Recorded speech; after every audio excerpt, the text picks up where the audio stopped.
Jumpa lagi kita nih di channel Konstitusionalis TV. Nah, kemarin saya mendapatkan kiriman paket dari Dr. Ilham Hermawan. Dr. Ilham ini dosen di Universitas Pancasila yang juga aktif di Pusat Studi Pancasila Universitas Pancasila. Wah, ini Pancasila sekali nih. Nah, kemarin ketika dapat paket ini, saya jadi memiliki ide bagaimana kalau saya membuat konten unboxing, tapi khusus unboxing paket yang isinya adalah buku. Mungkin kita buka dulu paketnya.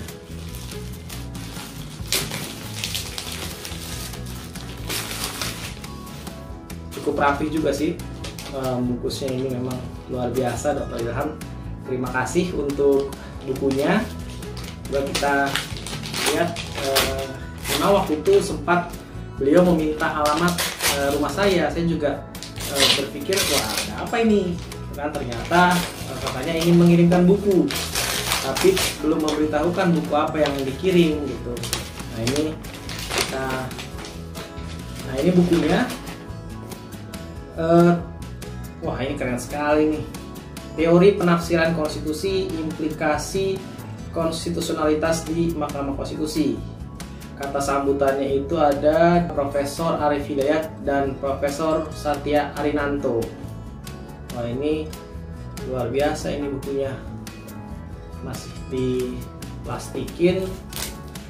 Nah, kemarin saya bilang kita tanganin dulu, Bang. Tapi sepertinya dia kirim yang masih baru. Ini bukunya, teman-teman. Mantap kan? Suaranya pas banget ini buat saya ini, karena aktivitas saya keseharian sidang di Mahkamah Konstitusi. Bukunya juga terkait dengan teori penafsiran konstitusi.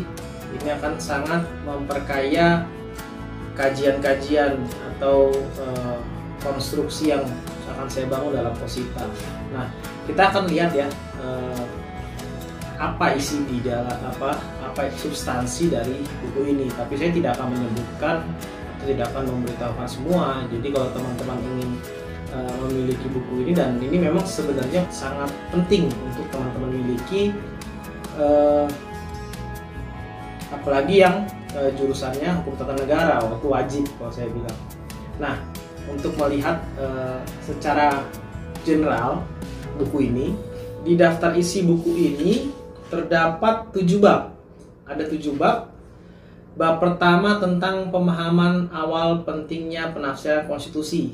Jadi di bab 1 ini merupakan pemahaman awal terkait dengan pentingnya penafsiran konstitusi. Wah, ini mantap ini. Ada subbabnya itu ada pra pemahaman.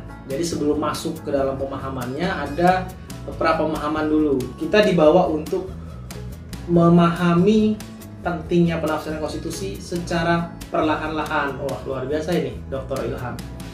Jadi setelah teman-teman nanti membaca pra pemahaman, baru kemudian kita diajak untuk memahami tentang teoritis dan konsep sebagai bingkai buku. Itu terbagi atas 4 bagian. Ada teori konstitusi, ada pengujian undang-undang terhadap undang-undang dasar, ada tentang Mahkamah Konstitusi, ada hermeneutik. Wah, ini menurut saya udah sangat penting. Baru di bab 1-nya saja ini sudah penuh dengan hal-hal yang sangat membantu kita, khususnya para praktisi yang beracara di Mahkamah Konstitusi. Ini menurut saya wajib sekali dimiliki. Dan ini pasti akan saya baca sampai habis ini. Lalu yang di bab kedua itu ada perkembangan pengujian konstitusional. Itu terbagi atas 4 subbab. Nah, subbab yang A, huruf A, itu perkembangan gagasan pengujian konstitusional. Itu juga ada dibagi 4 bagian lagi. Ada kenyataan sejarah Amerika Serikat, itu mengangkat kasus Marbury versus Madison. Itu memang kasus yang sangat fenomenal dan selalu diangkat kalau kita membahas tentang pengujian konstitusional. Lalu juga ada pembahasan tentang setelah Perang Dunia ke-1. post-fasisme dan post-kolonialisme, lalu post-komunisme dan perkembangan demokrasi baru. Itu di subbab A. Nah, masuk ke subbab B, itu pijakan teori pengujian konstitusional. Nah, ini penting sekali nih ketika kita ingin menguji undang-undang, itu penting membuat pijakan teori untuk menguji suatu norma dalam undang-undang. Di sini juga dibahas tentang mulai dari pergeseran kedaulatan parlemen ke supremasi konstitusi, lalu pemisahan kekuasaan dan prinsip check and balances, lalu demokrasi dan counter majoritan. Nah, setelah itu masuk ke subbab huruf C. Ada model-model lembaga uji konstitusional, yaitu dibagi ada dua bagian, yaitu dua pembahasan, yaitu model desentralisasi dan model sentralisasi. Lalu subbab D itu membahas tentang Mahkamah Konstitusi di Indonesia, sejarah pembentukannya, lalu kemudian kewenangan Mahkamah Konstitusi. Itu isi di bab 2. Ada subbab A, B, C, dan D. Nah, selanjutnya di bab ketiga itu membahas tentang dasar otoritatif kewenangan penafsiran konstitusi. Nah, ini di subbab A ada justifikasi dan implikasi teoritis pengujian konstitusional. Waduh.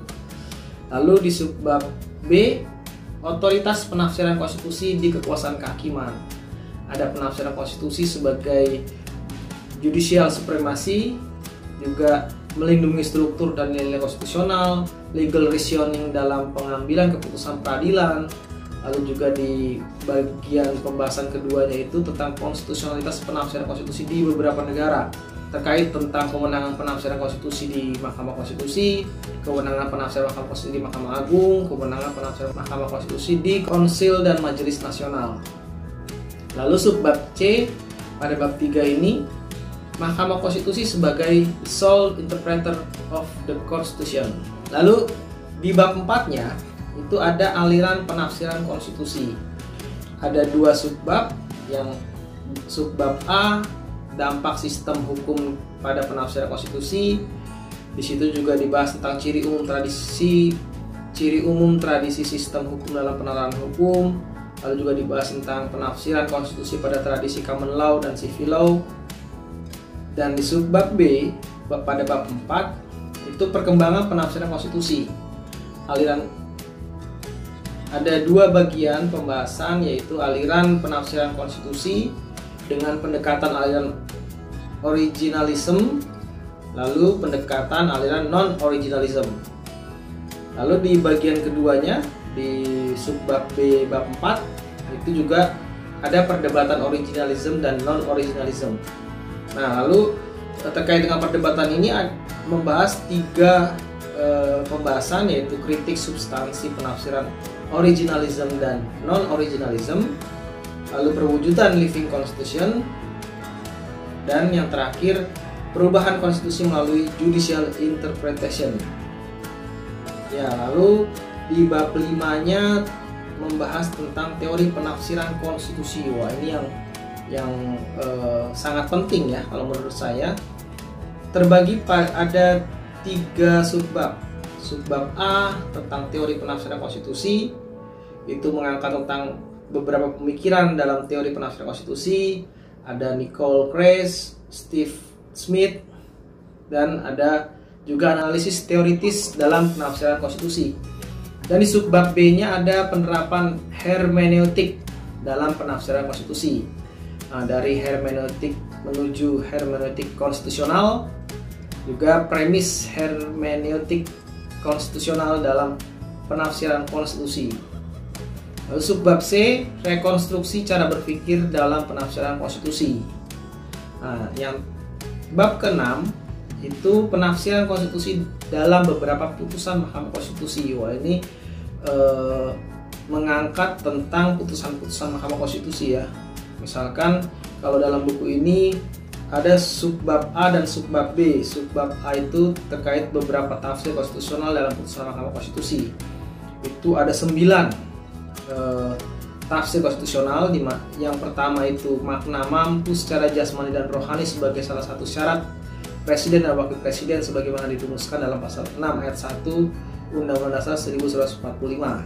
Yang kedua, calon presiden perseorangan, makna tafsir terhadap pasal 6 ayat 2 Undang-Undang Dasar 1945. Yang ketiga, makna frasa dipilih secara demokratis dalam pasal 18 ayat 4 Undang-Undang Dasar 1945.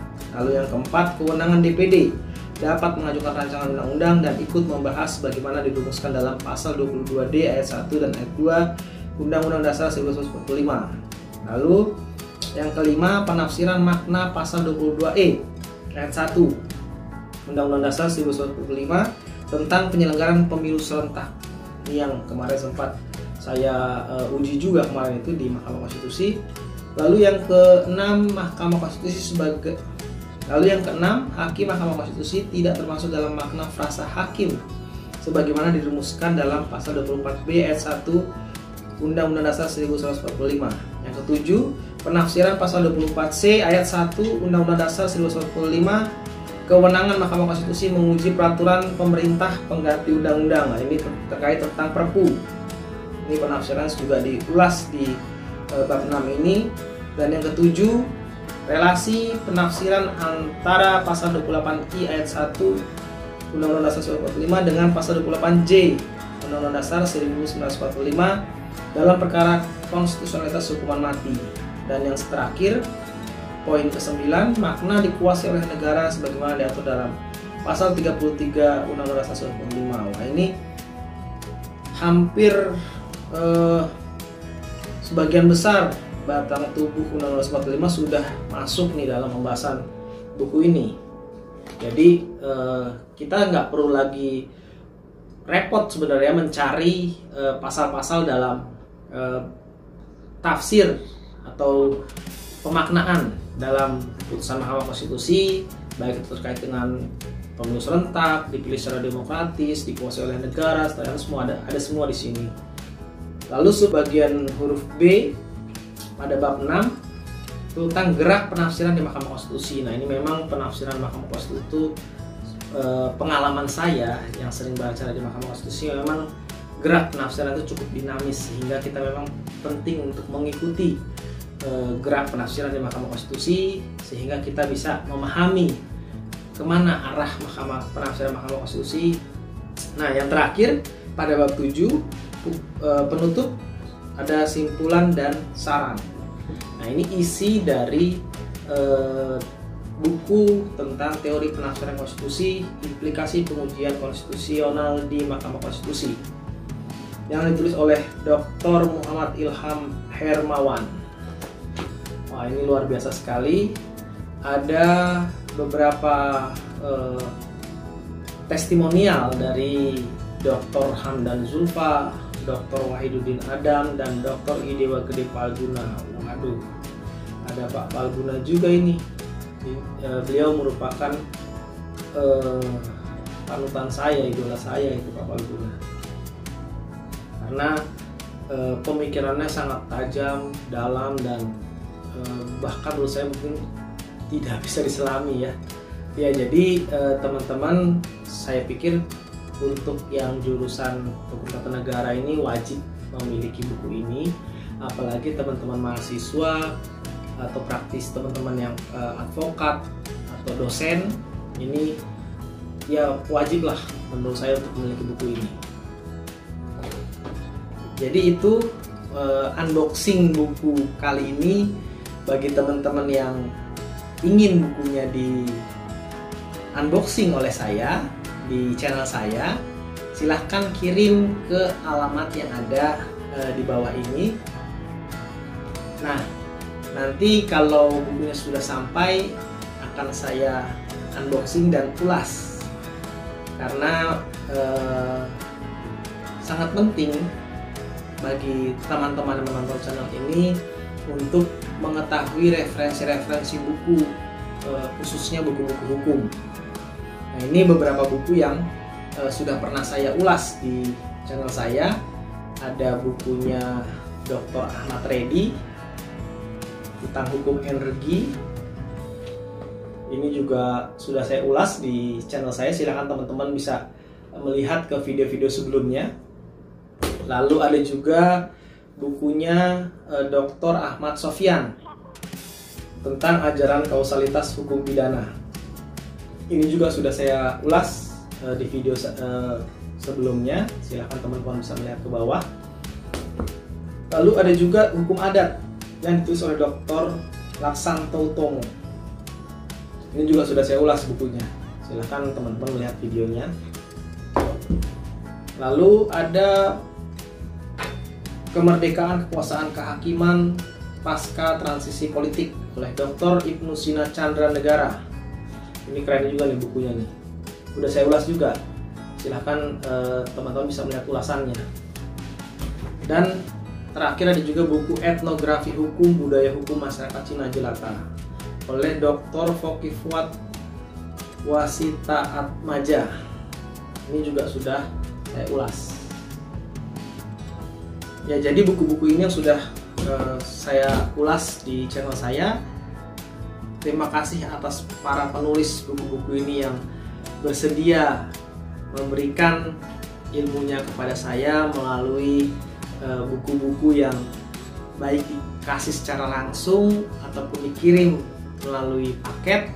Tapi untuk konten unboxing di Konstitusionalis TV, saya tidak akan mendatangi penulisnya atau tidak bertemu dengan penulisnya seperti ulasan-ulasan buku sebelumnya, tapi khusus buku-buku yang dipaketkan. Nah, itu kemudian nanti akan saya unboxing. Nah, kalau ada penulis-penulis yang ingin langsung menjelaskan, ya tentunya bukan masuk dalam konten unboxing, tapi masuk dalam konten ulas buku. Itu juga ada. Ya, jangan lupa buat teman-teman subscribe channel ini agar semakin berkembang, dan juga di-share ke teman-teman yang lain agar lebih banyak mendapatkan referensi buku-buku hukum yang mantap. Salam konstitusionalis.